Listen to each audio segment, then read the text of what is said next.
Si tu as envie de jouer un morceau de salsa traditionnel qui vient de Cuba, et si tu as également envie de progresser en rythme, alors t'es pile poil, mais vraiment pile poil au bon endroit. Les styles musicaux comme la salsa, la rumba, le tango, la bossa nova sont des styles qui sont faits pour être dansés. Et donc ça veut dire qu'il faut un rythme qui soit entraînant. Et qui dit un rythme entraînant dit un rythme chaloupé. Et donc forcément dit un super exercice pour progresser en rythme sur nos pianos et arriver à ce que nos deux mains elles arrivent à jouer ensemble avec des rythmes qui font que de s'entrecroiser. Je t'ai créé la partition, elle est sous la vidéo, tu peux la télécharger gratuitement. D'ailleurs je te conseille de le faire maintenant et de prendre un crayon parce que je vais t'indiquer les temps sur la partition. C'est sûrement l'une des choses les plus importantes. Et puis je t'ai mis aussi le backing track, c'est une piste audio, c'est la batterie que tu as entendue au tout début, une batterie salsa que j'ai pris directement sur mon piano, peut-être que tu en as déjà une, mais si tu n'en as pas, tu peux récupérer la piste, tu peux prendre ton téléphone et tu peux la lancer. Et le but, ça va être d'arriver à jouer à la fin ce morceau sur cette piste. Bon et bien, direction Cuba, allez c'est parti. Je te montre d'abord la main droite, comme ça si tu es tout débutant au piano, tu peux déjà te faire plaisir à jouer cette main droite qui sonne très bien avec également le backing track. Et puis pour ceux qui ont un niveau un peu plus avancé, on va rajouter ensuite la main gauche et tu verras que ça va être un peu plus compliqué quand même. Au niveau de la main droite, le schéma il est assez simple à comprendre, c'est-à-dire qu'on va d'abord partir sur un accord, là je fais un si, un ré, un fa, et puis on va ensuite descendre la basse. Toi le pouce, la bémol. Et ensuite, pour la deuxième partie, on va faire exactement le même schéma, on va repartir d'un accord, et puis on va descendre cette basse. Si je te le fais, alors bien sûr, c'est pas le rythme pour l'instant, mais pour que tu entendes un petit peu, ça fait ça.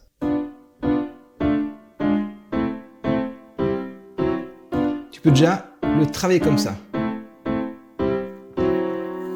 Et là, on a exactement le bon doigté. Donc tu vois, 2 fois si, ré, fa, une fois la, ré, fa, et une fois la bémol, ré, fa.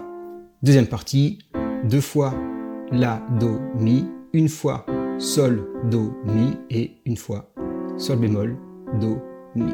Ça déjà, ça te permet d'apprendre le positionnement du doigté, et puis aussi les notes. Ensuite, on va mettre le fameux rythme salsa, parce que c'est quand même un petit peu ce qui nous intéresse là-dedans quand même. Le rythme, il fait ça, je te le joue très lentement.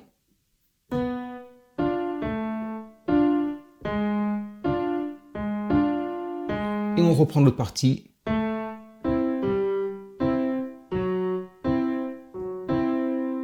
Et on reprend du début. Je vais taper les temps avec ma main très très lentement pour que tu vois où tombent les temps. Et puis surtout que tu marques les temps sur la partition avec des bâtons comme ça, pour que quand tu joues et que tu as un métronome, tu vois exactement où tombent les temps visuellement. C'est très bien fait parce que les partitions, elles sont visuelles. Tu remarques que les notes tombent normalement les unes en dessous des autres. C'est fait pour.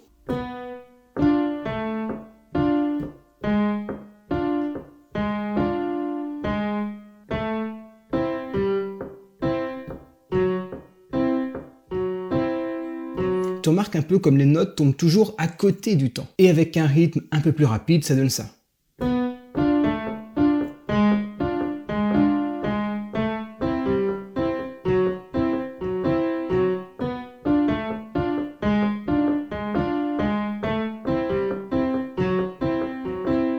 Et si tu es nouveau sur ma chaîne et que tu as envie d'apprendre le piano, que tu as envie d'apprendre l'improvisation, que tu as envie d'apprendre l'harmonie aussi, c'est magnifique l'harmonie. Si tu as envie de maîtriser la dépendance des mains, la dextérité, je crée des formations en ligne de très grande qualité que tu peux trouver sur mon site. Tu verras, elles sont toutes super efficaces, super plaisantes.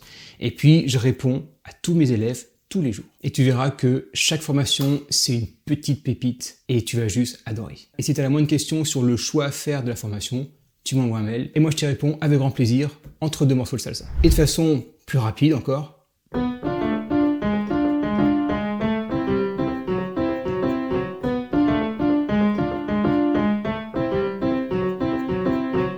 Alors ça, t'inquiète pas, faut vraiment que tu joues très lentement. Et j'insiste que tu joues très lentement parce que c'est uniquement en le jouant lentement que tes mains vont s'automatiser. Et je sais que c'est pas forcément compréhensible, mais pratique-le lentement, vraiment. Et tu verras qu'il y a un moment où tes mains, elles vont un peu rouler toutes seules, où tu auras de moins en moins d'efforts à faire. Pour ça, il faut le faire vraiment lentement avec un métronome. Il faut que ça s'ancre en toi. Si je le fais avec ma main et que je la lève comme ça pour que tu vois le temps et en dehors du temps, ça fait ça. Poum, pam, poum. Et on reprend sur l'autre.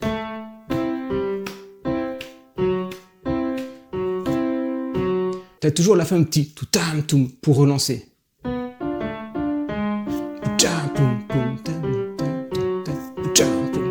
Donc ça c'est la main droite. Maintenant la main gauche, elle est simple la main gauche, mais ce qui va être compliqué c'est les deux mains ensemble. La main gauche, à chaque fois, on va avoir 3 notes pour la première partie, et ensuite on va juste tout décaler sur la deuxième partie. C'est pas plus compliqué que ça, et ça paraît tout simple. Maintenant, le Saint Graal, les deux mains ensemble. Je te le fais très très très lentement.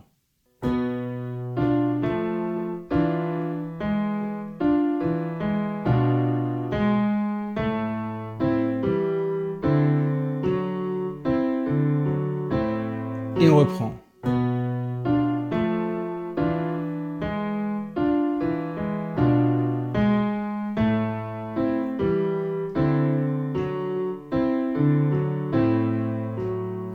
Alors là, ce que j'ai fait, j'ai maintenu toutes les notes, c'est pour que sur le clavier virtuel, tu vois les notes. Parce que si j'ai pique, bah, visuellement, tu vas pas voir grand chose. Mais ce qu'il faut faire, ou en tout cas ce qu'il faut essayer, parce qu'il y a plusieurs façons de jouer qui marchent bien, mais moi ce que j'aime bien, c'est de laisser traîner ma main gauche, je la relève pas, par contre de faire une main droite qui est beaucoup plus sautillante, beaucoup plus dansante. Parce que souvent, c'est joué avec plusieurs instruments. On va dire que la guitare, c'est la main droite, donc un peu plus punchy, un peu plus sautillante, un peu plus dansante. Et puis la main gauche, c'est la basse, un peu plus lente, un peu plus traînante. Et donc en le jouant un peu plus rapidement et un peu plus normalement, ça donne ça.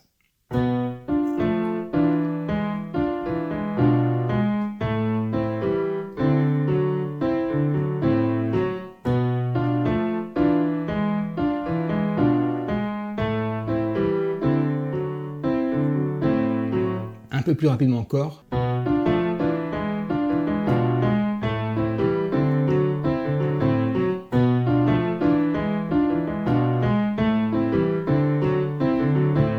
Et encore plus rapidement.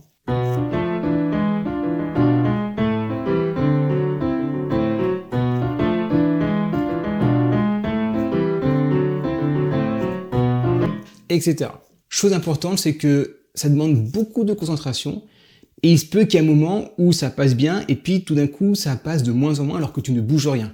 C'est normal, c'est juste que ta concentration, elle s'épuise. Et donc forcément, ce qui passait il y a 5 minutes où tu étais un peu plus concentré, ça passe un peu moins après. On ne peut pas rester concentré de façon illimitée. Donc si tu vois que ça commence à dévisser un petit peu, mets en pause ce morceau, reprends-le le soir, le matin, le lendemain, peu importe, mais en tout cas, ne continue pas à essayer ce morceau si ça ne passe plus. Et puis, si tu as envie de prendre ton bateau, puis d'aller juste en face, de passer de Cuba au Mexique, et de continuer un peu sur ces musiques entraînantes, alors, tu peux trouver juste ici la cucaracha, parce que ça, quand même, c'est un grand classique.